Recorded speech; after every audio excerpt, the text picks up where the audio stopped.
गीता में अर्जुन को स्वयं भगवान कह रहे हैं कि उस परमेश्वर की शरण में जा, उसके लिए उन संतों के पास जा जो तत्वदर्शी हो। इसी प्रकार हजरत मोहम्मद को उनका अल्लाह कह रहा है कि कोई और पूर्ण परमात्मा है। उसको पाने के लिए उन तत्वदर्शी संत की तलाश कर। वो प्रभु कौन है, ये जानने के लिए कृपया अवश्य सुनिए जगत गुरु तत्वदर्शी संत रामपाल जी महाराज के अमृत वचन। चौथे अध्याय के 34वें श्लोक में यह भी स्पष्ट कर दिया है कि वो ज्ञान तो तत्वदर्शी संतों के पास जाकर समझ, उनको दंडवत प्रणाम कर, कपट छोड़कर प्रसन्न कर, तब वो तत्वदर्शी संत जो परमात्म तत्व का तत्व ज्ञान बताएंगे। गीता अध्याय नंबर 15 के श्लोक नंबर 1 में तत्वदर्शी संत की पहचान भी बता दी है कि तत्वदर्शी संत वो होगा जो उल्टे लटके संसार रूपी वृक्ष के सभी पार्ट्स को, सभी विभागों को भिन्न भिन्न बताओगा। और ये परमात्मा ने स्वयं 600 वर्ष पहले अपने मुख कमल से बोलकर उस तत्व ज्ञान में बता ही रखा है। अक्षर पुरुष एक पेड़ है, निरंजन कहो सरपुरुष कहो, निरंजन वाकी डारे, ये तीनों देवा शाखा है, वही पात रूप संसारी। ये हो तत्व ज्ञान जो परमेश्वर कबीर देव ने, कबीर साहब ने, उस धानक दुल्हे ने, जिसको हम धानक दुल्हा कह के एक शुद्र मान के कवि की संज्ञा, कवि की उपमा दे करके हमने उसकी हिस्ट्री बंद कर रखी थी। वो लाल है, वो पूर्ण परमात्मा है। आज हम उसको पहचानने योग्य हो गए। उसने 600 वर्ष पहले कहा था अक्षर पुरुष एक पेड़ है जो जमीन से बाहर दिखाई देता है, उस वृक्ष का तना, उसको वो समझो अक्षर पुरुष है। उसके फिर मोटी डार निकले एक, वो सर पुरुष यानी ज्योति निरंजन समझो, और उसके 3 शाखा ब्रह्मा विष्णु महेश, रजगुण ब्रह्मा, सतगुण विष्णु, तमगुण शिव जी, ये 3 शाखा है। उसके आगे जो पत्ते लगे हुए वो आप जी हैं, हम है, संसार है। अब फिर जड़ कौन है उस वृक्ष की, उस जड़ को बताने के लिए दास भेजा। वो परम अक्षर ब्रह्म है, वो कबीर साहब है। अनंत कोट ब्रह्मांड का एक रति नहीं भारे, सतगुरु पुरुष कबीर हैं ये कुल के सिरजनहारे। गरीबदास साहिब जी ने परमात्मा के ज्ञान को समझा, परमात्मा को जाना, उसके बाद उन्होंने बताया। अब जो प्रश्न चल रहा है कि ये कौन से मंत्र हैं जिनसे मोक्ष होगा, कौन से मंत्र हैं, कौन सी साधना जिनसे मोक्ष होगा। तो पहले तो आप जी को उन सदग्रंथों से प्रमाणित करूंगा कि जिनको आप सत्य मानते रहे।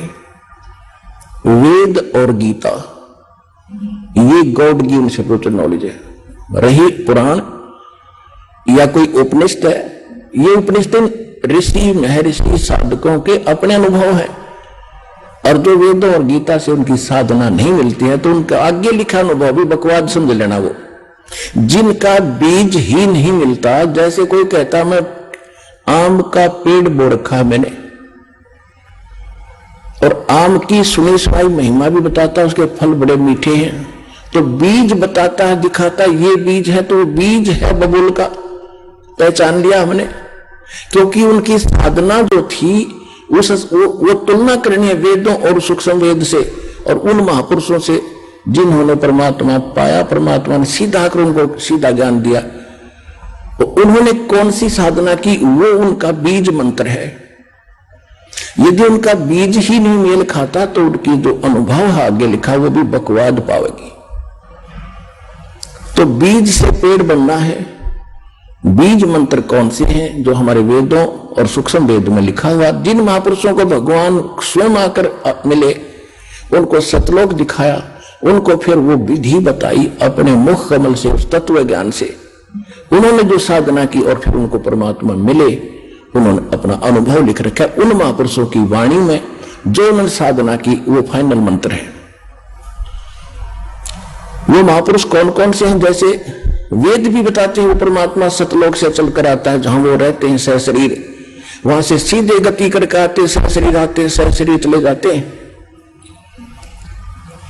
और यहां अच्छी आत्माओं को मिलते हैं, उनको तत्व ज्ञान से परिचित करते हैं। एक कवि की तरह आचरण करते हुए वो घूमते फिरते रहते हैं और अपना ज्ञान लोकोक्तियों के माध्यम से, कविताओं के माध्यम से, दोहों के माध्यम से, चौपाइयों के माध्यम से यानी पद्य भाग में बोलकर सुनाते हैं, जिस कारण से वे प्रसिद्ध कवियों में से भी एक उपाधि प्राप्त करते हैं। लेकिन वो कबीर देव, कबीर साहब स्वयं परमात्मा ही होते हैं। कहां लिखा है ये प्रमाण?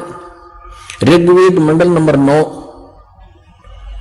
सूक्त 86 मंत्र 26 और 27 में, ऋग्वेद मंडल नंबर 9 सूक्त 82 मंत्र 1, 2, 3 में, ऋग्वेद मंडल नंबर 9 सूक्त 94 के मंत्र 1 में, ऋग्वेद मंडल नंबर 9 सूक्त 95 मंत्र 2 में, ऋग्वेद मंडल नंबर 9 सूक्त 96 के 16 से लेकर 20 में, ऋग्वेद मंडल नंबर 9 सूक्त 54 मंत्र 3 में, ऋग्वेद मंडल नंबर 9 सूक्त 20 मंत्र 1 में, ऋग्वेद मंडल नंबर 9 सूक्त 1 और मंत्र 8 और 9 में, और भी अनेक स्थानों पर।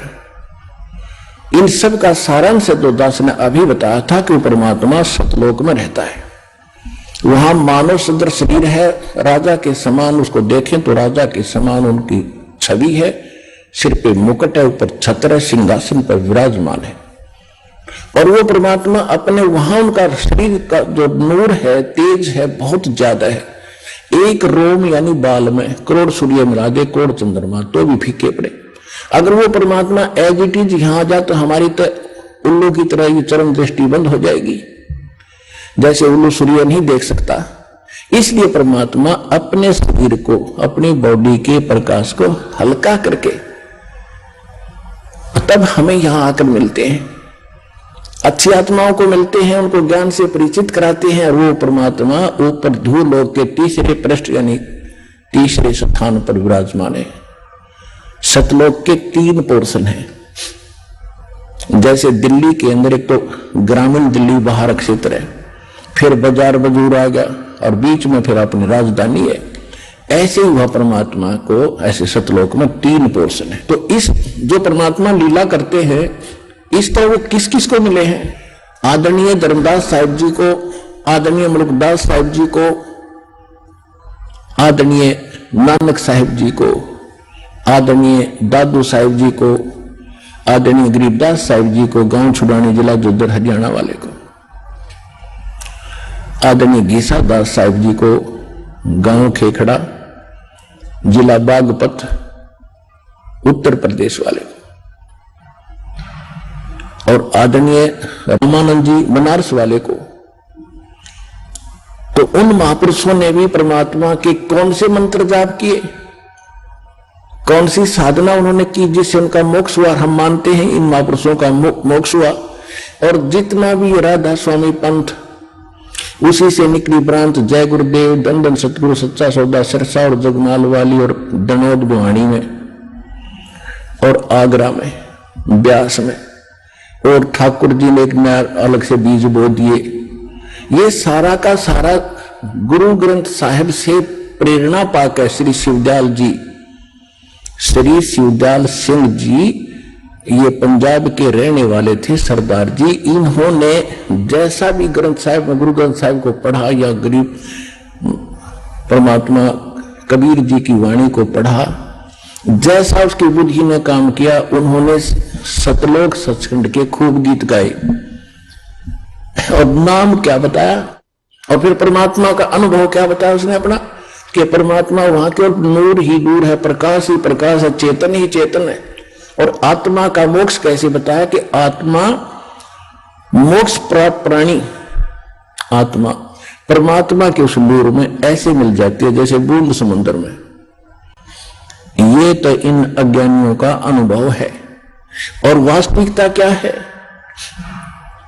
जिन महापुरुषों ने परमात्मा को देखा, सतलोक को देखा और वापस आए, उन्होंने बताया कि हमारे जैसा भगवान है, हम हमारा ही उनिहार है, हमारा सर्जनहार। और वेद बताते हैं वो सह शरीर है, उसके एक रोमकूप में करोड़ सूर्य मिला दे, करोड़ चंद्रमा इतना प्रकाश। यह वाणी भी बोलते सुनाते रहे। और वहां ऐसी सृष्टि है जैसे काल ने तो डुप्लीकेट बना रखी है, मिट्टी के खिलौने बना दिए, वहां ओरिजिनल सोने के ये शरीर समझो, कभी नाश में नहीं आते वो। और ऐसे बिल्कुल एज इट इज जो कि जो डुप्लीकेट है या उसका और वहां आपके ऐसे परिवार हैं, आपके पहले के यूं के यूं मकान वो खाली पड़े वहां पर। अरे भक्ति करते जाओगे, अपने वहां जा करके बसोगे। न्यू सृष्टि है, न्यू रिश्तेदारियां हैं, सारे सपट्टे खूब करो, अपनाते जाते, वहां कोई काम में को नहीं। अब देखो हम रिश्तेदारी में जाते हैं, 2 मिनट नहीं लगती, चलो वापस फटाफट। हम पहले पुराने समय हम देखार जाते थे कि एक हफ्ता डटका करते रिश्तेदारियों में, क्योंकि पहले अब माया की आग नहीं थी इतनी, और कितना प्यार होता था, किस तरह रहते थे वो दास ने, क्योंकि दोनों जमाने देख लिए, इसलिए खूब पता है उसका। और वर्तमान में जो आपस में कितना प्रेम रह गया रिश्तेदारों का। विवाह होकर लड़की घर पर अच्छा जाती है, पहले तलाक की तैयारी हो जाती है, ये रिश्तेदारी रहेगी, कति नैतिकता गिर गई आपस में, ना बड़े छोटे का लाज रहा।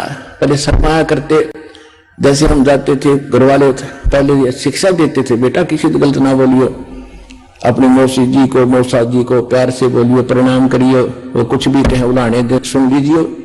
और अब क्या कहें, बता नहीं क्या कह दे बच्चे अपनी यानी बहन की सास को या ससुर को ऐसा बेहुदे शब्द बोल देते। तो कहने का भाव यह है कि रिश्तेदारी बिना ढंग की रही है हमारी। तो वहां जाने के बाद बहुत सुख है, एज इट इज है, वहां कभी मृत्यु नहीं, वृद्धावस्था नहीं, ये 5 तत्व नाड़ियों का जोड़ दुगाड़ का शरीर नहीं है वहां कोई मलमूत्र नहीं, जितना भी खाओ शरीर के अंदर कंज्यूम हो जाता है, ऐसी बॉडी दी परमात्मा। ना थूक है, ना कुछ और है, ना कुछ, ऐसा सुंदर शरीर। तो इसलिए तो उसकी तरफ है लोगों ने, राजाओं ने राज भी त्याग दिया उस सुख स्थान को पाने के लिए। लेकिन रास्ता ना मिलने से भटको, संसार में कितने धक्के खा लो, कितने परित्याग कर लो, व्हाट इज यूज। तो अब परमात्मा ने वह दया करी है आपके ऊपर, वो समय भी दिया है, आपको शिक्षा भी दी है, आपको ज्ञान भी श्रेष्ठ दे दिया। तो हम उसी प्रसंग पर लाते हैं कि जैसे इन महापुरुषों को परमात्मा मिले, तो इनमें से एक आदमी गरीबदास साहिब जी की थोड़ी सी कहानी सुनाऊंगा, जिससे एक तो आपको विश्वास होगा कि जो परमात्मा से मिलकर आया है जो प्राणी, और फिर उसने ये ज्ञान लिखा है। हम 3 दिन लगातार पाठी इस ग्रंथ को पढ़ते हैं गरीबदास साहिब जी को, जो भगवान ने ज्ञान दिया कबीर साहब ने। और परमात्मा ने 600 वर्ष पहले कबीर भगवान ने अपनी अमर वाणी लिखवा भी दिया, धर्मदास जी को बता भी दिया। कबीर सागर में कबीर वाणी चैप्टर है, उसके 136 और 137 पृष्ठ पे, जिसमें 12 पंथों का ज्ञान दिया है। काल ने कहा था 12 पंथ करूं मैं साजा, नाम तुम्हारा ले करूं आवाजा। और 12 पंथ नाम जो ले ही सो मेरे मुख आन समोही, और अनेक पंथ चलाऊं या विद जीवों को भरमाऊं। 12 तो ये गिनती के हैं। उसके बाद ये राधा स्वामी पंथ, दंडर सतगुरु पंथ, निरंकारी पंथ, हरिया सारा अमर साधु सुधान सुवालगी कृपालु कृपुल के सारे काल के पंथ है।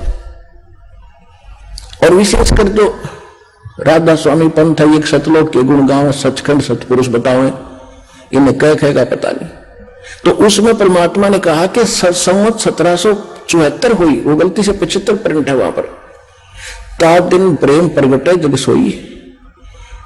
संवत 1774 में मेरी प्यारी आत्मा का जन्म होगा, गरीबदास जी का, वो बर्म पंथ का प्रवर्तक होगा, और मेरी वाणी का प्राकाट्य होगा, मेरी वाणी को वो प्रगट होगा। बर्म पंथ प्रगट हो वाणी, शब्द हमारे का नर ने ठानी।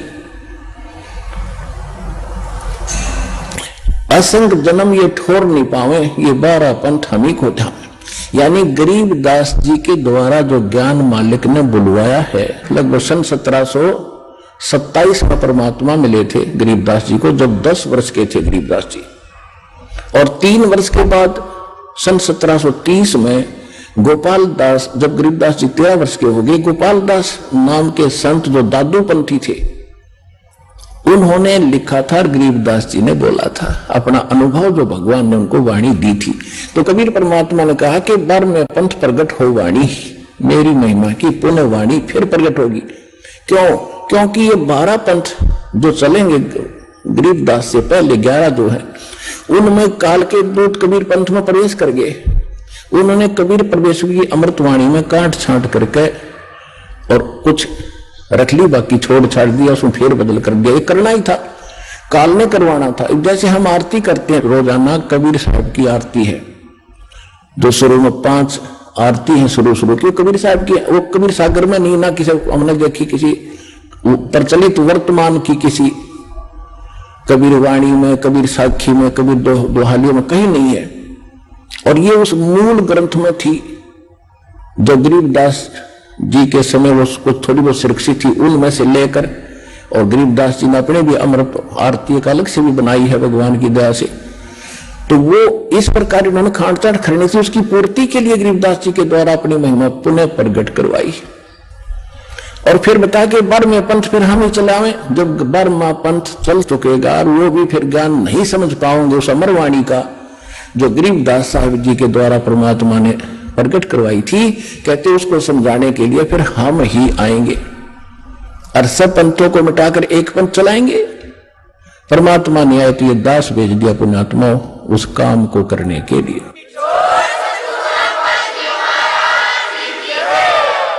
आदरणीय गरीबदास साहिब जी का जन्म गांव छुड़ानी, जिला दोदर, हरियाणा में हुआ। वहां पर इनके नानके थे, इनके माता जी का कोई भाई नहीं था, जिस कारण से गरीबदास जी के पूज्य पिता श्री बलराम जी धनखड़ गांव करोथा के रहने वाले थे, जहां अपना आश्रम है। और वहां छुड़ाने के अंदर वो घर जमाई के रूप में रहा करते थे। उनके गरीबदास जी के नाना जी की जमीन बहुत बड़ी थी, लगभग 1300-1400 एकड़ जमीन थी, 1400 एकड़। किसान थे, जाट थे, और तो वहीं रहा कर रहने लग गए थे। वहीं पर गरीबदास जी का 12 वर्ष रहते हो गए थे तब जन्म हुआ था। जब 10 वर्ष के गरीबदास जी हुए, खेतों में गौवें चराने के लिए जाया करते थे। पहले ऐसे ही यही अपने दैनिक कार्य जिसके परंपरागत जो व्यवसाय होते थे वही करते थे। श्री कृष्ण जी भी गायें चराया करते थे और उनके दूध को, बच्चों को बेचकर अपना निर्वाह किया करते थे। ऐसे गरीबदास जी के वहां अपनी जमीन बहुत घनी, 1400 एकड़, 2500 बीघा, बड़ा बीघा होता था, जो जिससे 5 बीघे से 1 एकड़ बनता वर्तमान का। तो उस समय वो बीघा इन बीघों के 4.25 बीघे का 1 बीघा होता था, 4.25 यानी लगभग किला ही हो जाता था, 1.25 बीघा कम। तो इस प्रकार वो 2500 के बीघे के 1400 एकड़ बन जाते हैं, 1300 इतनी जमीन थी। और वो जंगल में पशु चराया करते थे, गौओं के साथ पाली जाते थे, 10 वर्ष के बालक थे। अब कहते गोता मारो स्वर्ग में जा बैठो पाताल, गरीबदास ढूंढता फरो अपने हीरे मोती लाल। अब जैसे परमात्मा विधान दास ने भी बताया, वेद में प्रमाणित करते हैं कि वो वहां से सशरीर आते हैं, अच्छी आत्माओं को मिलते हैं। तो गांव छुड़ानी के खेतों में, जंगल में अपने यानी खेतों में गौ चरा रहे थे। और छुड़ानी से एक कबलाना गांव है, सीमा लगती है। कबलाना गांव झज्जर से बहादुरगढ़ रोड के ऊपर मेन रोड पे है, और छुड़ानी गांव जो है उस मेन रोड से 1.5-2 किलोमीटर हट के अंदर है।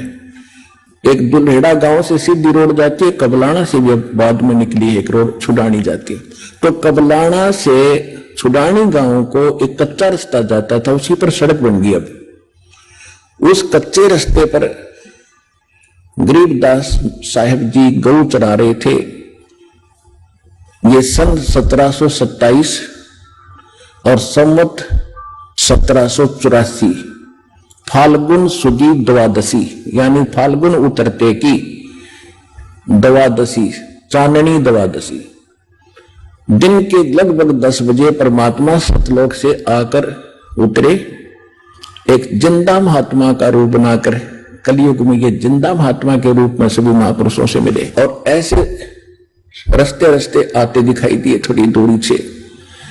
तो पहले साधु संतों के प्रति एक विशेष आस्था, श्रद्धा परिचय की होती थी। सभी ने देखा महात्मा आ रहे हैं, तो जितने भी और 8-10 बड़े पाली थे, गरीबदास सबसे छोटे थे, 10 वर्ष के एज में, कोई 30 वर्ष का, कोई 20 वर्ष का, कोई 50 वर्ष के, और बड़े बड़े भी थे। वो सभी खाना खा रहे थे। एक जांडी के पेड़ के नीचे बैठ गए। तो परमात्मा आते दिखाई दिए संत, तो सभी ने कहा महाराज आओ आओ महाराज बैठो, भोजन पाओ भोजन पाओ। सभी ने आदर सत्कार से, वो तो आए इसीलिए थे, वो बैठ गए। फिर कहा जी भोजन पाओ। परमात्मा ने कहा कि भोजन तो मैं भाई खा के आया हूं अपने गांव से। उन्होंने पूछा आपका गांव कहां है? कि हमारा गांव सतलोक है। कितनी दूर है यहां से? परमात्मा ने कहा 16 शंख कोस की दूरी पे। अब बच्चों ने सोचा 16 कोस दूर होगा, क्योंकि आपस में इतने परिचित होते नहीं थे उस समय, कन्वेंस ठीक नहीं था। तो वह बात तो भूल भाल गए। महाराज भोजन खाओ। भाई भोजन नहीं खाऊं तो महाराज जी दूध तो पीना ही पड़ेगा, हम ऐसे नहीं जाने देते अपने अतिथि को, हमें पाप लगेगा। परमात्मा बोले भाई ठीक है, दूध पिलाना है तो मैं कुंवारी गायों का दूध पीता हूं, जिसके बैल ने टच भी ना कराओ। तो जो बड़े बुजुर्ग थे, बड़े मैच्योर से थे पाली, वो कहने लगे बाबा जी आपकी दूध पीने की नीत को नहीं, अब तो मजाक करते हो। अब गरीबदास जी छोटे बालक थे 10 वर्ष के, कहने लगे महाराज जी देखो ये गाय है छोटी सी कंवारी, दूध पीना छोड़ रखा इसने, और ये कैसे दूध देगी? परमात्मा बोले दूध निकालने का कोई बर्तन है? कहां जी एक बरोला है, जैसे पानी पीने का लस्सी का ले जाते तो मांझ धो कर साफ करो, कर दिया। और कहा कि बच्चिया के नीचे पकड़ कर बैठ, बच्चे सतन के नीचे रख ले, दूध निकलेगा इसमें। अब बालक था गरीब, औरों को तो जच नहीं रही थी, बच्चा मजाक देखने खातर देखो क्या होगा, पकड़ कर बैठ गए गरीबदास जी गाय की लेवटी के नीचे, सतनों के नीचे कर लिया।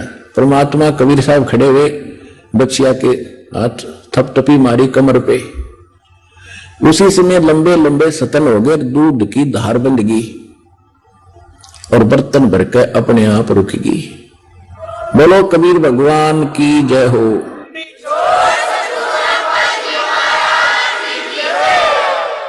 अब सभी आश्चर्यचकित तो हुए। गरीबदास जी ने ला के ले महाराज पी लो।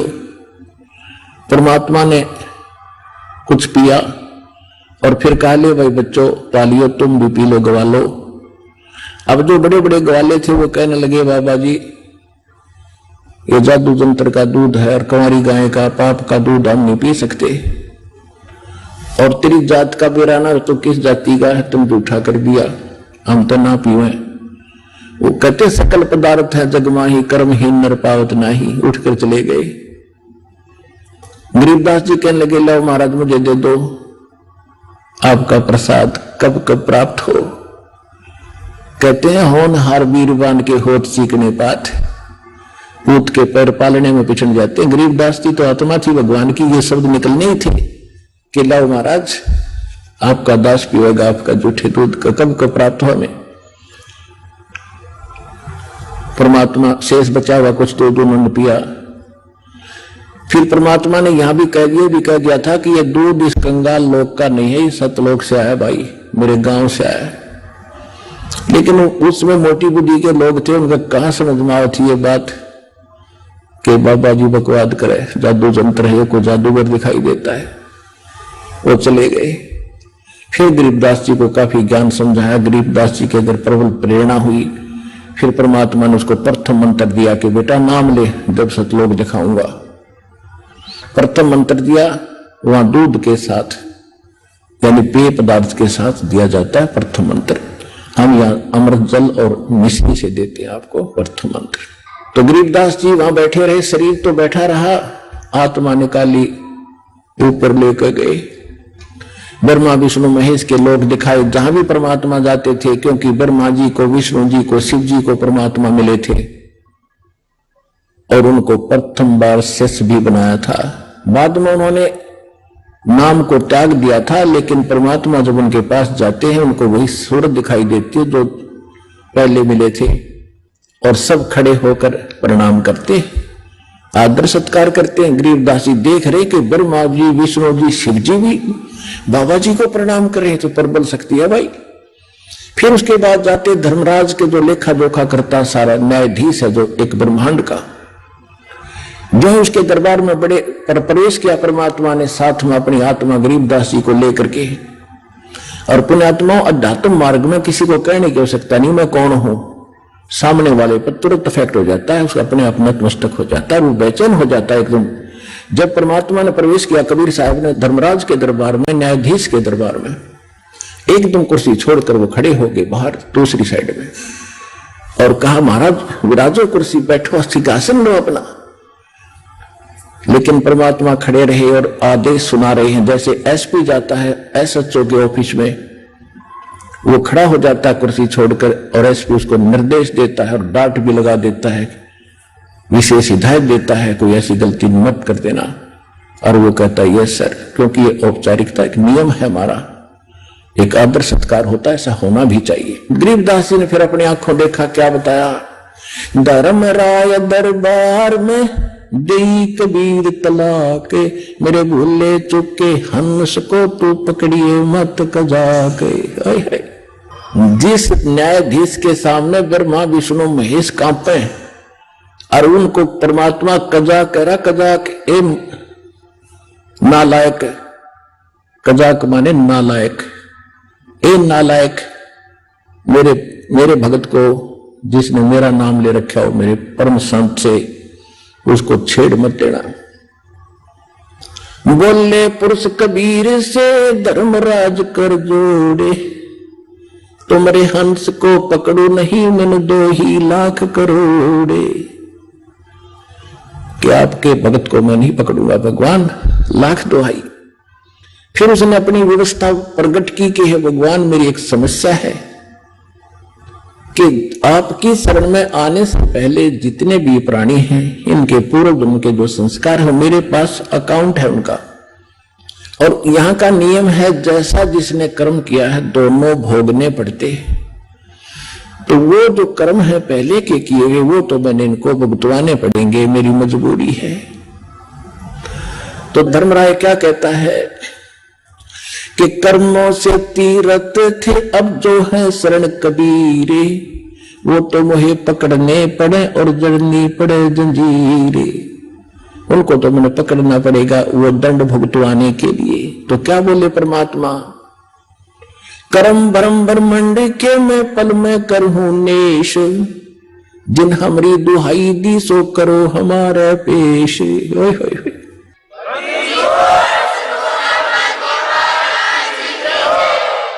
कि जो भी तैने इनको मूर्ख बना के ये पाप करवाए तूने करवाए।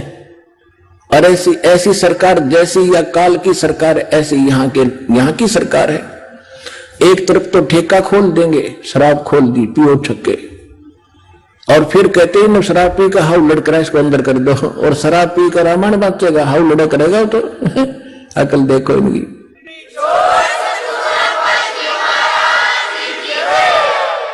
तो कहते कर्म तो खुद करवा रहा है इनसे बेवकूफ बना के। एक तो इनके अंदर ऐसी वासना भर दी, विकार करें, बकवाद करते हैं, फिर दंड लिख दिया कि ये दंड तेरे को ऐसा करेगा तो ऐसा दंड। तो कहते परमात्मा के कर्म भ्रम ब्रह्मंड के मैं पल में करहूं नेस, और जिन हमारी दुहाई दी सो करो हमारे पेश। कहते जो तेरे कर्म तेरे कागजों में लिखे हैं मेरे पास ले आना। परमात्मा का प्रत्येक ब्रह्मांड के अंदर एक अलग से राजदूत भवन है। अब परमात्मा न धर्मराज ने देखा, ना ब्रह्मा विष्णु में इसने देख रखा, और देखेगा कौन? उनके पहचान में कौन आयु कौन बैठा है? तो त्रिकुटी है वो एक इंटरनेशनल एयरपोर्ट समझ लो, और वहीं पर फिर सबके सेक्रेटरीट है। जैसे प्रत्येक देश में राजदूत भवन होता है, तो वहां परमात्मा एक राजदूत रूप में रह रहे हैं, स्वयं अन्य रूप बना करके। और कहा कि जैसे कोई देश किसी देश का नागरिक है, दूसरे देश में रहता है, उसको कोई दिक्कत आती है तो राजदूत भवन वाला कहता है हमारे नागरिक को तो हम मेरे पास लाना, पहले हम पूरी जानकारी करेंगे फिर तुम कुछ एक्शन लेना। तो यही परमात्मा ने कहा कि कर्म भ्रम ब्रह्मंड के मैं पल में करहूं नेस, और जिन हमारी दुहाई दी सो करो हमारा पेश, मेरे पास ले आना, और तेरे सभी जितने भी कर्म हैं वो मैं क्रॉस कर दूंगा, इनके फिर भोगने नहीं पड़ेंगे।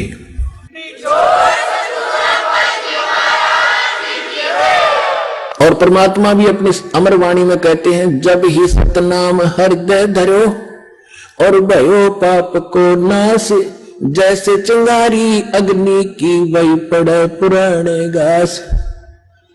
यजुर्वेद अध्याय नंबर 8 के श्लोक नंबर 13 में भी स्पष्ट किया है कि परमात्मा घोर पाप का भी नाश कर सकता है, घोर अपराध को भी अपने भगत के पाप का नाश कर देता है, खत्म कर देता है, अपराध का नाश कर देता है, समाप्त कर देता है। उसके बाद परमात्मा उस स्थान पर पहुंचे जहां ये काल विशेष सतर्क रहता है। उस स्थान पर आसपास किसी जीव की जान की हिम्मत नहीं, जो 11वां द्वार है। अभी तक 10वां द्वार इसका ऊपर गाटा जोड़ रखा था। और एक जम्मू के अंदर है रांजड़ी में मधु परमहंस फौजी, उसका कितने 11वां को द्वार का पता लग गया किसी वाणी में कबीर साहिब की। वो ने छाती को टैग, मैंने सबसे अंतिम वस्तु मिल गई, आज तक किसी को नहीं पता 11वां द्वार बता, यही बात है, हल्दी की गांठ से पंसारी बन जाता है कभी।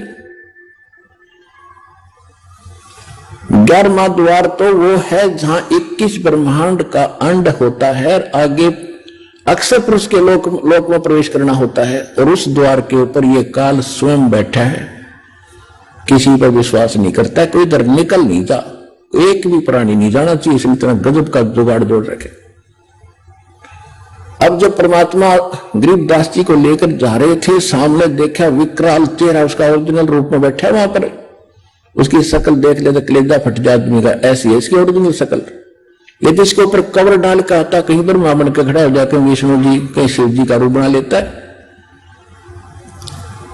तो गरीबदास जी ने देखा कि सामने एक भूत सा बैठा है, लंबे लंबे दांत, ओछा माथा, और उसने भी देखा ये कौन आ रहे हैं, वो भी उकसा। तो परमात्मा ने कहा, बेटा ये 21 ब्रह्मांड का काल मालिक है, ये काल है, और ब्रह्मा विष्णु महेश का बाप है। अब इसने ये द्वार है ना, ये रोक रखा है, यहां से किसी को नहीं जाने देता, यह स्वयं बैठता आकर के। और देखना मेरे पास एक सतनाम है, उसका मंत्र जाप करूंगा श्वास से, और ये ऐसे झुक जाएगा जैसे फनपति मंत्र सुन रखे फन सकोरे, ऐसे बीरा मेरे सतनाम से ये काल लव मुंह बोरे।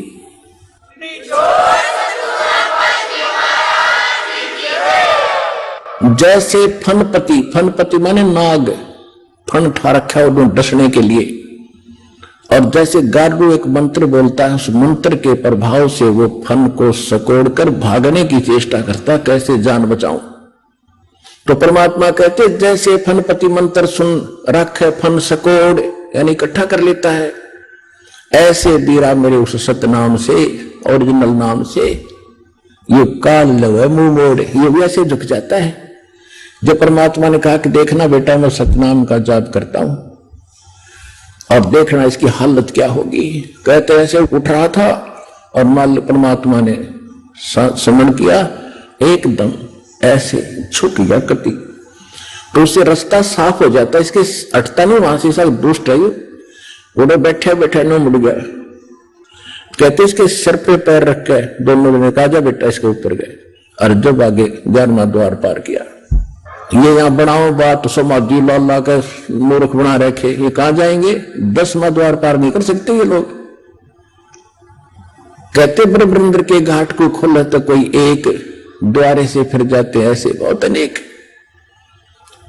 अब जो 11वां द्वार पार करके अक्षर पुरुष के लोक में प्रवेश होते हैं, वो 7 से ब्रह्मांड का लोक है, उसका स्थान है, और उससे पार करने के लिए हमने उसका टैक्स देना पड़ता है। उसके लिए जो सतनाम के अंदर 2 अक्षर है, एक तो ब्रह्म का, इसका टैक्स दे देंगे, जो इसका कर्जा यहां उतार देंगे, दूसरे मंत्र का फिर वहां देते हैं। अब वहां पर भी सारी व्यवस्था दिखाई, सरपुरुष और सब दिखाया भगवान ने, फिर उसमें पार किया, बर्म में द्वार को पार करके फिर भंवर गुफा से निकलकर सतलोक आता है। जैसे गरीबदास जी कहते हैं, 12 दर महल मठ बोरे बहुर ना दे धरे। तो वहां जाकर देखा परमात्मा ने नीचे से तो गए थे जिंदा महात्मा के रूप में, दूसरे रूप में बैठे हैं सिंहासन के ऊपर, जिसके एक रोमकूप में करोड़ सूर्य मिला करोड़ चंद्रमा, इतनी रोशनी एक बाल में, शरीर के रोम में। उधर से जिंदा महात्मा ने वहां से चवर उठाया और परमात्मा के सिंहासन में बैठे भगवान के ऊपर चवर करने लगे। तो गरीबदास जी ने सोचा, अपने मन में विचार किया कि भगवान तो ये है जो मुकुटधारी बैठा है, कितना सुंदर शरीर है, वो यहाँ का कैसा सुंदर लोक है, कैसे सुंदर बाग बगीचे, झरने बह रहे हैं, कहीं फुहार गिर रही हैं, बिन बादल की वर्षा हो रही है। इतने में क्या हुआ कि सिंहासन पर बैठे भगवान खड़े हुए एक गुम्बज के अंदर बैठे, गुम्बज बहुत बड़ा गुम्बज, जो विशाल सफेद गुम्बज है, और वो महात्मा रूप में जो परमात्मा कबीर जी थे वो बैठे सिंहासन पर, और वो नूरी शरीर वाले परमात्मा उस जिंदा महात्मा के ऊपर चंवर करने लगे, जैसे सेवक किया कर अपने गुरुदेव पे। तो गरीबदास जी ने सोचा, भाई बाबा जी भगवान है या ये परमात्मा है? इतने मोटे जो में शरीर उस जिंदा जो नीचे से गए थे जिस रूप में मालिक, उसमें समा गए, और इतना नूर हो गया उस बॉडी का बहुत कना, और चवर अपने आप घूम रहा है। जब गरीबदास जी ने चरण पकड़े हैं परमात्मा, आप ही भगवान हो,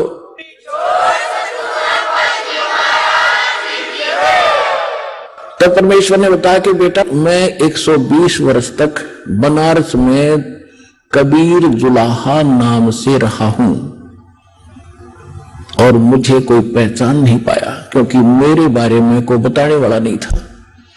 और अब तू वापस जा, और तेरे शरीर को अंत करने वाले हैं चिता पर रख दिया है। उधर से गरीबदास जी को मृत जानकर शाम के समय 5-6 बजे सी उन्हें संभाला, 4-5 बजे से आकर के पालियों ने देखो तो कहां है कि गरीबदास जी बैठे हैं। पहले आवाज लगाई, नहीं उठे तो पकड़ के हिलाया कि भगत जी खड़ा हो ले, भगत बन गया। वो गिर गए, मृत जानकर 2 पाली गांव में भागे आए। जिसको भी पता, छोटा सा गांव था, एक बहुत बड़े लैंड लॉर्ड का इकलौता पुत्र, और उसकी मृत्यु हो जाए, गांव में करलाट मच गया, माता पिता बेहोश हो गए। फिर भी गांव के लोग दौड़ दाड़ कराए, उसको लेके घर लाए, फिर चिता पर रख दिया। उधर से गरीबदास जी कहते, भगवान मैं नहीं जाता उस गंदे लोक में, मुझे ये रख लो दाता। परमात्मा ने कहा, बेटा ऐसे नहीं बनेगी बात, आप जाओ।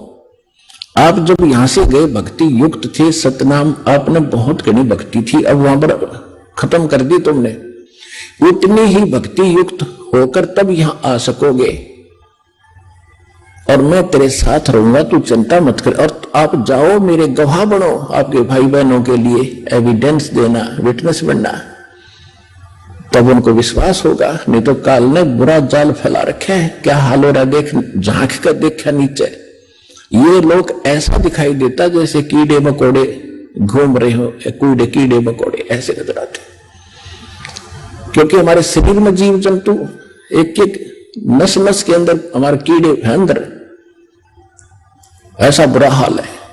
थूक, बिस्टा, पेशाब सब कुछ अंदर बैठा पड़ा है, ऊपर से चिकना चोपड़ा करके बन गया प्लाटून, बैठ गया पर एक छोटे से टुकड़े का प्रधानमंत्री बनकर। कल मृत्यु के बाद क्या होगा, गदाजी। तो वो ना दिखता, वो दिखाने की आंखें बना रहा है दास साहब को, ये मोतियाबिंद हटा रहा है जो भगवान के ज्ञान से हटेगा। तो गरीबदास जी से कहा, जा बेटा, और मैं तेरे साथ रहूंगा, और ऐसा मंत्र दूंगा जो थोड़े ही समय में, थोड़े ही जाप से घड़ी कमाई होया करेगी, और जल्दी तुम उतने ही चार्ज होकर के फिर ले आऊंगा तुम्हें। अच्छा, अपने आप ले आऊंगा, चिंता मत कर। जब गरीबदास जी को वापस छोड़ा, चिता के ऊपर शरीर रखा था, उसमें से निकले, एक दो प्रवेश होते ही ऐसे शरीर हिला और एकदम उठे। ऊपर 2 रस्सी बांध रखी थी चिता सब के ऊपर, अपने आप टूट गई, नीचे खड़े हुए एकदम। अब वैसे तो गरीबदास जी सोचते स्वप्न होगा, और वहां हाहाकार मच रही, कुल सारे गांव के लोग इकट्ठे, और चिता में तैयारी कर रखी अग्नि लाने की। जब उसको यकीन हुआ सचमुच में कहीं भगवान के साथ गया था, अब वहां सबने खुशी की लहर दौड़ गई, लड़का जीवित होगा, लड़का जीवित होगा, क्या बात कही। लेकिन वो या वाणी बोलने लगे, सिंपल बात भूल गए सारी। कोई पूछा कहां गए थे, कहां है भगवान, तो वाणी के द्वारा उत्तर देते, पर पट्टन पर लोके है ना अदली सतगुरु सारे, भक्ति हेत से उतरे पाया हम दीदारे। अलल पंख अनुराग है सुन मंडल रठीरे, दास गरीब उधारिया मोह सतगुरु मिले कबीर। अजब नगर में ले गए हमको सतगुरु आने, जल के गम अगाध गति वहां सूते चादर तांड। अब यह बादशाह गांव वाले नहीं समझे, उन्होंने सोचा जंतर मंत्र के दूध ने पी का ये लड़का पागल हो गया, हे भगवान शुक्र है जीवित तो हो गया। तो गरीब दास जी को पागल करने लगे, बावड़िया, पागल बावड़ा। और ये सोचा गांव वालों ने भी कोई बात ना है बेटी, तो कुछ गांव की बेटी थी उसकी माता, कि यह बेटी पागल जैसा भी बेटा है, पागल है जैसा है, इसको देख के अपना जीवन निर्वाह कर लेगी, ना तो यह मर जाती रो रो के। जब 3 वर्ष बीत गए, 13 साल के गरीबदास जी हो गए, ऐसे ही सब पागल कहने लगे, बावड़िया कहने लगे भगवान को। एक दादू पंथी गोपाल दास नाम के संत थे जो दादू जी के पंथ से थे, और दादू जी को भी परमात्मा मिले थे, ऐसे जैसे गरीबदास जी को मिले, ऐसे नानक जी को मिले, ऐसे धर्मदास जी को मिले, मुल्कदास जी को मिले, गीसादास जी को मिले थे, न्यू मिले थे जिंदा महात्मा के रूप में। तो वो वाणी का मर्मज था, समझता था संतों की महिमा को। और वहां उनका कोई सेवक था, उसमें वो ऐसे 2 वर्ष 3 वर्ष में चक्कर लाया करता था। छुडानी में आके उस भगत के अपने सेवक के वहां वो गोपाल दास रुका। तो सेवक ने कहा महाराज एक बाबा जी ने कोई जादू जंत्र का दूध बछिया का निकाल के हमारे चौधरी के बच्चे को पिला दिया और पागल हो गया। उस दिन के बाद वो तो मर गया था, दोबारा भगवान ने दया करी जीवित हो गया। उठे जीवित होने के बाद पागल है, पागलों वाली बातें करता है। और संत की विद्या संत ही काट सकते हैं, आप कृपा करो, कुछ दया कर दो तो बहुत अच्छा हो जाएगा, जीवन सुधर जाएगा बालक का। अब जो जितना जादू जंत्र जाना है, जंत्र मंत्र सभी सोचते हैं मैं श्रेष्ठ हूं, उसने कहा बुलाओ। वो लड़का वहां लाया गया, उसके नाना जी भी साथ थे, गांव के और बुजुर्ग भी साथ आ गए। तो गोपाल दास ने पूछा कि बेटा कौन था जिसने तेरा जीवन बर्बाद कर दिया। तब गरीबदास ने कहा कि बाबा जी, गोपाल दास जी, मेरा जीवन बर्बाद नहीं आबाद कर दिया। हम सुल्तानी नानक तारे दादू को उपदेश दिया, जात जुलाहा भेद न पाया वो काशी महे कबीर हुआ। होए कि मेरा उद्धार किया। अब्राहिम सुल्तान अदम मुसलमान बादशाह को वही मिले थे, नानक जी को बेई नदी पर वही मिले थे जिंदा महात्मा के रूप में, और दादू जी को भी वही मिले थे, और मेरा भी कल्याण उसी ने किया। हम सुल्तानी नानक तारे दादू को उपदेश दिया, जात जुलाहा भेद न पाया वो काशी महे कबीर हुआ। अनंत कोट ब्रह्मांड का एक रति नहीं भारे, सतगुरु पुरुष कबीर हैं ये कुल के सर्जनहारे। अजब नगर में ले गए हमको सतगुरु आने, जल के बिंब अगाध गति वहां सूते चादर ताड़े। अब गोपाल दास के खटक लागी, इधर गजब की वाणी बोल रहा है। खड़ा होकर 65 साल का वृद्ध एक 13 साल के बालक के आगे कहने लगा, महाराज ये अमृतवाणी लिखवा दो, कलयुग के जीवों का उद्धार करेगी।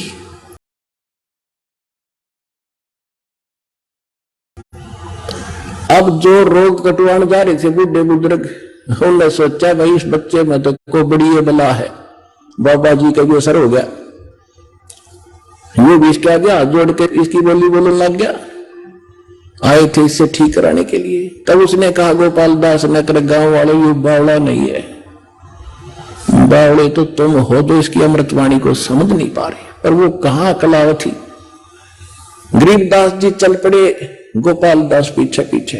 तो गांव वालों में सोचे बाबा पागल हो गया गोपाल दास।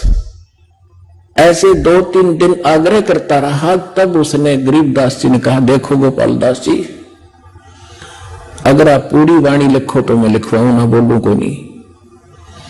गोपाल दास ने कहा, जी मैं घर से कति फारग हूं, बच्चे त्याग कर मैं विराग ले रखा है, सन्यास, 2 रोटी आपके घर खाऊंगा, आपकी पूरी वाणी लिखूंगा, मैं विश्व आपको प्रतिज्ञा करता हूं। तो गरीबदास जी के नाना जी का एक बड़ बेरी का बाग था, उसमें जंडी का पेड़ था। जंडी के पेड़ उधर ज्यादा होते थे, ऐसा ही मारू सा क्षेत्र था। उसके नीचे बैठकर गरीबदास जी बोला करते थे, दादू पंथी गोपाल दास लिखा करते थे। लगभग 8-9 महीने बल्कि 1 वर्ष तक वो लेखन कार्य हुआ। उसके बाद फिर भी जगह जगह वाणी बोली, वो भी लिखी गई। गोपाल दास काफी संग किया गोपाल दास उनके साथ कई वर्षों तक। तो वो वाणी जो लिखी गई हस्तलिखित आज प्रिंट हो चुकी है, जिसका हम पाठ करते हैं, जिसका भी भोग लगा भगवान की वाणी को। वो इतना मोटा ग्रंथ है जिसके अंदर 24,000 वाणियां हैं। 3 दिन लगातार कंटिन्यू पढ़ते हैं, जो पूर्ण होता है। एक विचार, एक तो ये विश्वसनीय बातें आपको हो कि आम आदमी कहता है कि आप ऐसी दृढ़ता से कह रहे हो जैसे भगवान तो मिलकर आया हो, यानी भगवान से मिलकर आया हुआ आदमी साची का आग्रह। तो गरीबदास जी भगवान से मिलकर आए हुए थे और परमात्मा का दिया हुआ ज्ञान उन्होंने बोला और लिखवाया। दूसरी बात ये, कोई डूम बाट के गीत नहीं, किसी ने अपने लालच लोभ में खाने कमाने के लिए मांगने के लिए कोई बात बना ली हो। एक बहुत बड़े लैंड लॉर्ड के घर जन्म था उनका, और उन्होंने इतने प्रयत्न किस लिए किया, हमारा भी थूक सूख जाता है पाठ को पढ़ते पढ़ते। और उस महापुरुष ने किस उद्देश्य से इतना प्रयत्न किया, गर्मी सर्दी देखी नहीं, हमारे लिए लिखवाएंगे।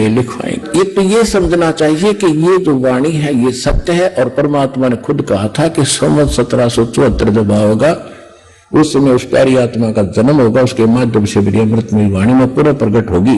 और उस वाणी को फिर ना गरीबदास पंथ वाले समझ सकेंगे। इस दास ने खूब बेरा है गरीबदास पंथ में, बहुत दिन रहा हूं। सन 1988 से लेकर 1994 तक तो उन्हीं के अंदर घूमा। उसके बाद पता चला उनको कख भी पता नहीं, ना उनके मंत्र ठीक, ना उनका ज्ञान ठीक।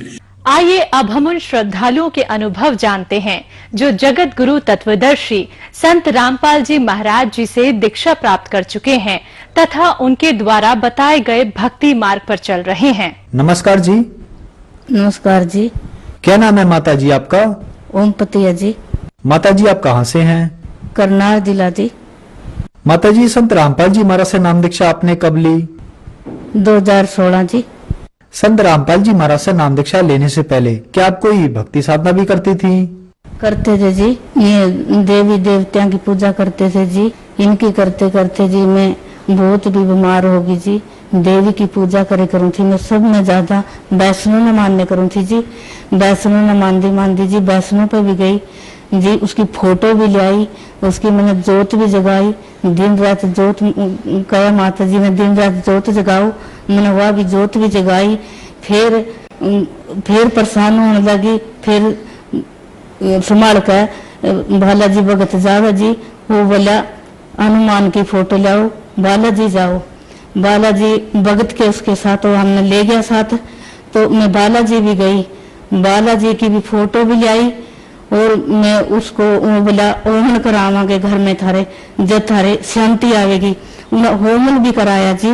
21,000 रुपया उसने भगत ने लिया। अब थारे ईब कोई भी कुछ भी परेशानी नहीं आएगी। फिर भी थोड़े से दिन कुछ मैं ठीक रही, मैं बोली मैं ठीक होने लगी, तो फिर मेरे परेशानी हो गई। तो ये बोले भगत आज क्या हो गया, मेरे तो ये फिर पीड़ ज्यादा रह रही थी, मेरा पीड़ भी इतनी हो जे करे थी, कोई अंत नहीं। सारा दिन पीड़ा में लोचे करूँ थी, सारा गात मांगनी हो जे करे थी, बुरा हाल हो जे करा था मेरे साथ। फिर करते करते मैं बोली माँ मेरे तो बहुत भी पीड़ होगी।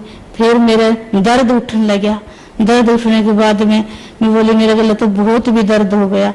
तो मेरे पेट में दर्द है, तो बोले अल्ट्रासाउंड करावा। अल्ट्रासाउंड में मेरा रसोली का ऑपरेशन बताया डॉक्टर ने, 20 का रसोली है पेट में। तो मेरा दिन रात में दवाई ले लो, भी एक हफ्ता दवाई खा कर देख लो। मैंने एक हफ्ता छोड़, मैंने महीना भी दवाई खाई, मेरा कोई भी आराम नहीं लग गया। मेरा बहुत भी दर्द हो गया, बहुत भी मेरा जो महीना की बीमारी थी वो ज्यादा होगी मेरे। तो मैं फिर डॉक्टर बोले भी ऑपरेशन करवाना पड़ेगा। मैंने उसका बच्चा बनने का फिर भी ऑपरेशन करवाया। ऑपरेशन करवाया का मैं फिर नहीं नाचने कूदने लग गई। मेरे गला बहुत भी बुरा हाल हो गई। बोली तो मैं बाहर काली माता का थान करवाओ, फिर और भी ठीक होगी, नहीं तेरे बहुत भी बुरा हाल होगा, तेरे बच्चा लग भी मैं छोड़ दूंगी। तो मैं बोले हम करते लिया माँ, हमारे तो ऑपरेशन भी हो गई। तो जिस झाड़ फूकाने पे गए वो भी 21,000 रुपया ले गए। बालाजी की फोटो भी ले आई, जोत भी लगा दी। तो ये क्या करा ना करा, 21 दिन बालाजी के व्रत राख। मैंने 21 दिन व्रत राखे, धरती में सोई। वह चीज बोली जो मेरे पे, मैं धरती में भी सोई, अब पानी पानी में सब्जी खाई, मैंने छौंक छौंक के अपने बच्चे तक भी खिलाई, आप भी खाई।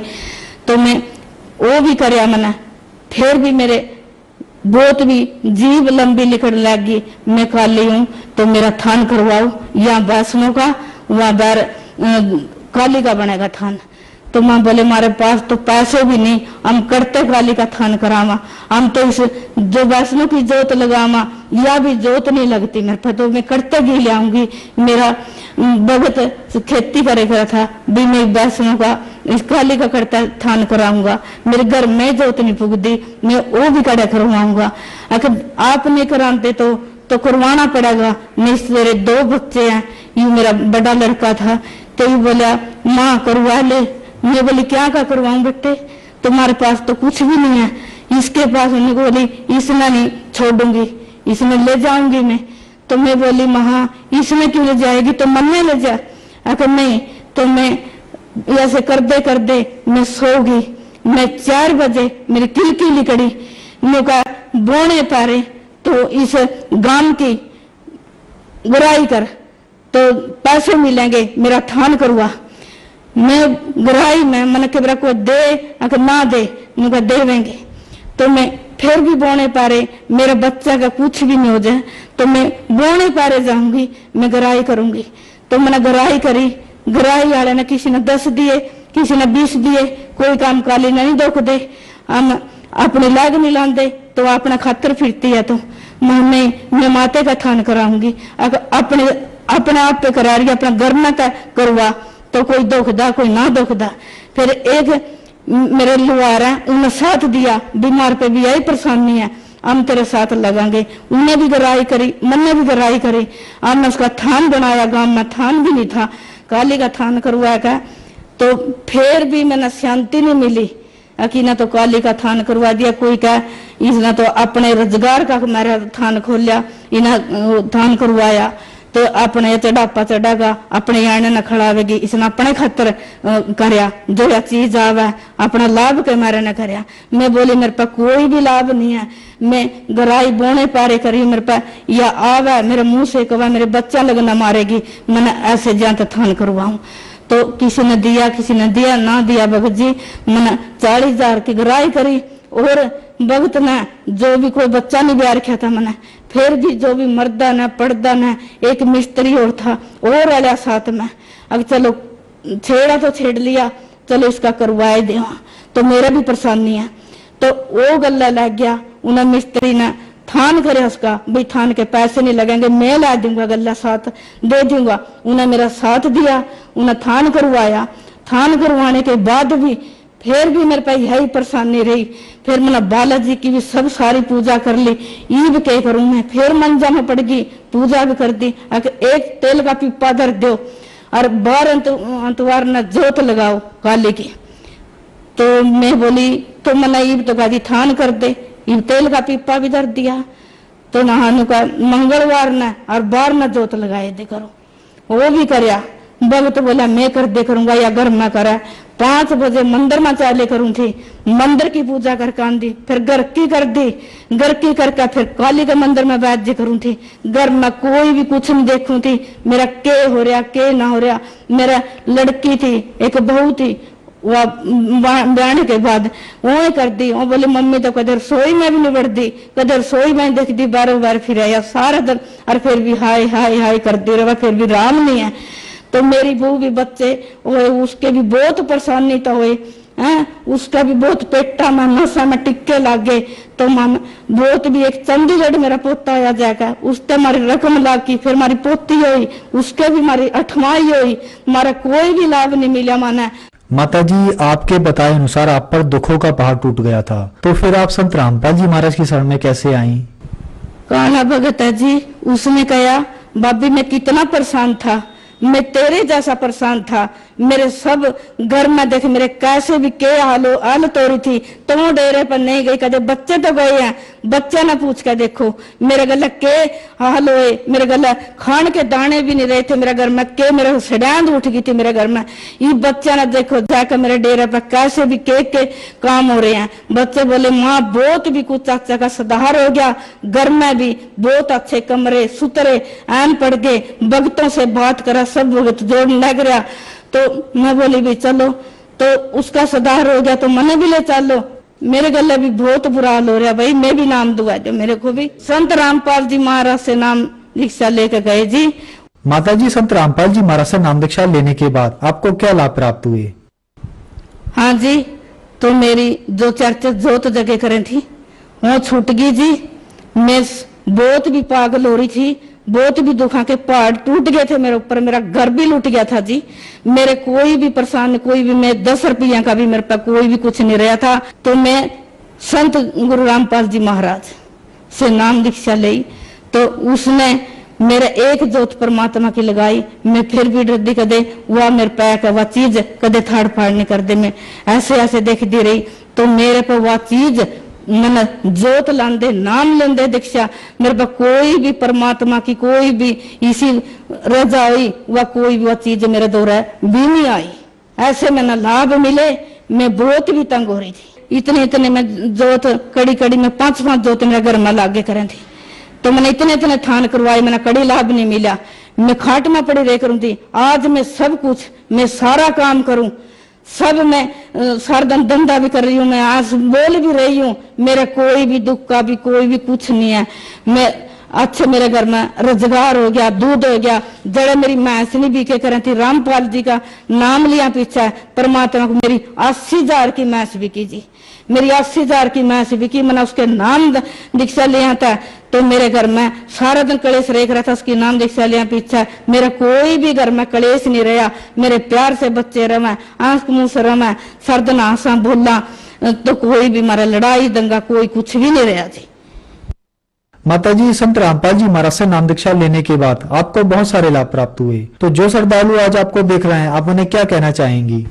मैं तो यही कहना चाहूँ जी, जिस तरह मैं परेशान हो रही थी, मैं कड़ी कड़ी दीवे जोत लांदी फिरू थी, जो बहन ला रही है, तो ये कोई बालाजी जा रही है, कोई पहाड़ों पर जा रही है, बहन मैं तो हाथ जोड़ कर कह रही हूँ, मैं अपनी बीती बता रही हूँ। जैसी मैं परेशान थी, तो गुरु रामपाल जी महाराज का नाम ले, बहुत भी लाभ मिलेंगे। परमात्मा ने मेरी सारी बीमारी खो दी, मेरा कोई भी परेशानी नहीं है, मेरा सारा परिवार ठीक बोल रहा, ठीक चल रहा, कोई भी दवाई कड़ी तो नहीं लांदी हूँ। मेरे परमात्मा ने ऐसा भी सुतरा काम दे दिया, मेरे कबीर साहब, मेरे संत रामपाल जी महाराज ने। धन्यवाद जी। सत साई।